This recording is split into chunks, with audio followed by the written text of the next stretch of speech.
Today we're going to do a short video tutorial on basic soldering, mainly in the automotive setting. This is basically all you need. You need a decent soldering gun. Doesn't have to be a great one. Preferably not a soldering pencil. They take generally a long time to heat up. They don't get that hot, so they don't work as well unless you're working on something really small or a circuit board, something like that. So this works best for wiring. The solder is a 50-50 rosin core, which basically means 50% tin, 50% lead, with a rosin core to help it stick to the wire. Don't use acid core at all. Acid core is mainly for copper pipe and stuff like that, not for automotive wiring. That's basically it. We're going to do about 3 or 4 quick, easy connections. And it'll show you a few different methods. Soldering is much better than crimp connectors. Crimp connectors, if they get a little loose, they'll get hot and burn. If they get wet, they'll corrode. This will not corrode. It won't get hot and loosen up. This is all around the best method of automotive wiring repair. Here's the first method. So you take them, you kind of spread them out where they're weave tight, and you twist them together like this.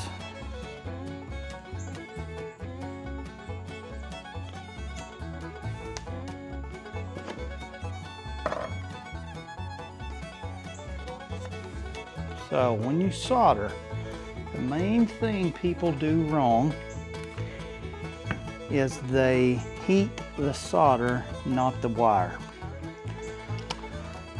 So pull your trigger, start getting it hot. Put you a little bit of solder on the end of the soldering gun to work as a heat sink. So then hold it against it. Let it heat the wire. The best way is put your soldering gun on one side and put your solder on the other side of the wire. That way you know if it's hot enough to take the solder. That's quick as that.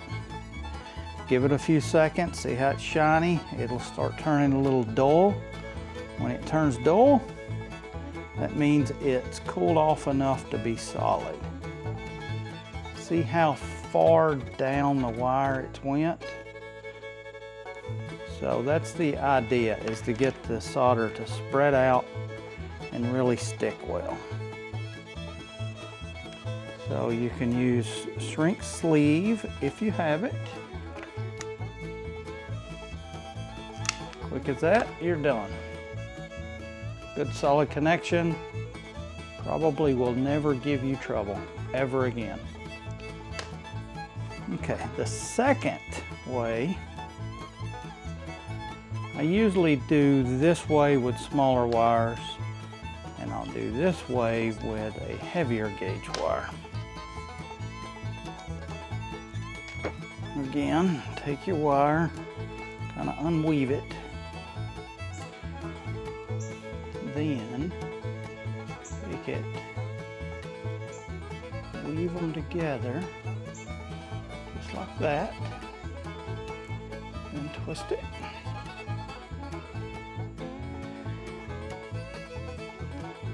There you go. It's a good weave. It's small so that you don't have a big bulge on your wire. Same thing again, remember, heat your gun. You can keep touching it on the end till you see it's melting. Just get you a little bit on there to work as a heat sink. Sometimes it helps to put a little more on, but you need to make sure that you can heat on one side, put solder to the other side of the wire, and it melts. And try to cover, you may want to move around some. Again though, cover the whole exposed wire.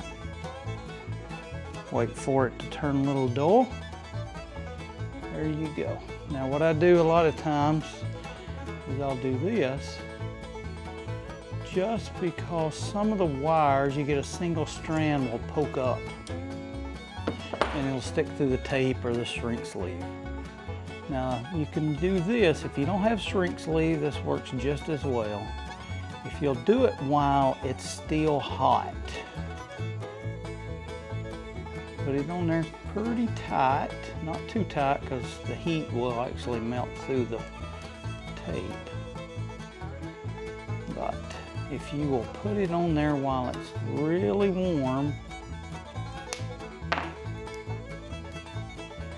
it will stick, and after that cools off, it sticks tight, stays on there, you can't hardly get it off. So that's another good connection. Okay, we will do connectors on the end. I crimp them a little. Generally don't put too much emphasis on crimping them. I put more on soldering them.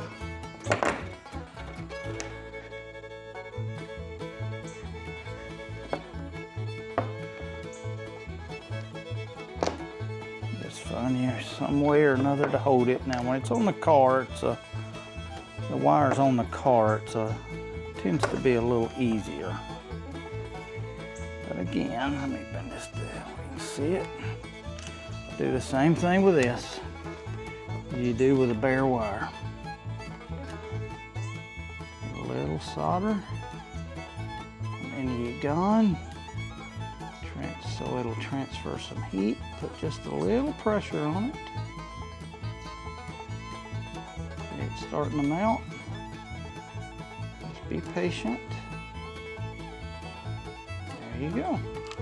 Now, when you're doing these, don't get too extreme with your solder because it'll follow the metal and fill up your connector and ruin your connector. Now, generally, when I use a shrink sleeve on this, I will put it all the way to there. See there?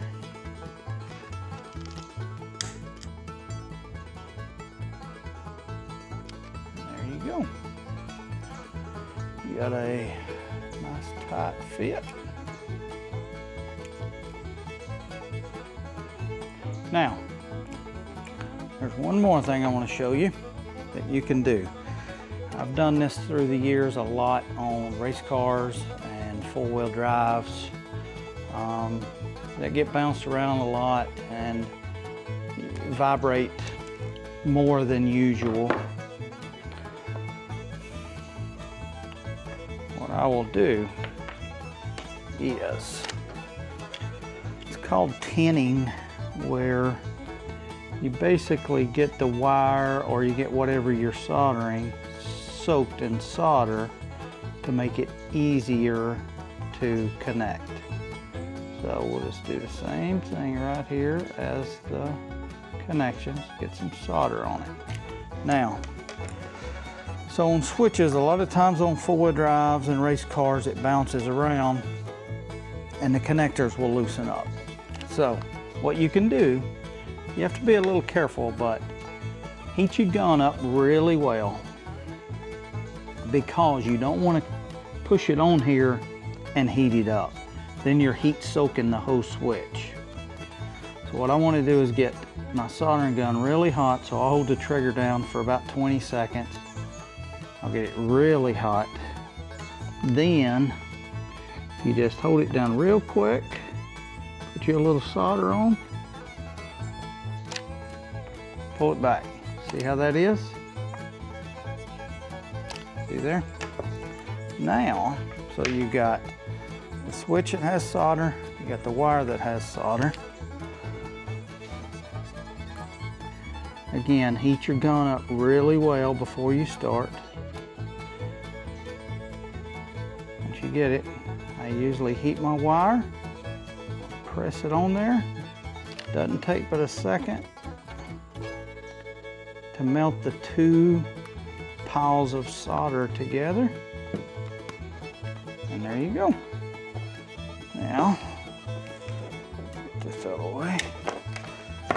Now you can just take this,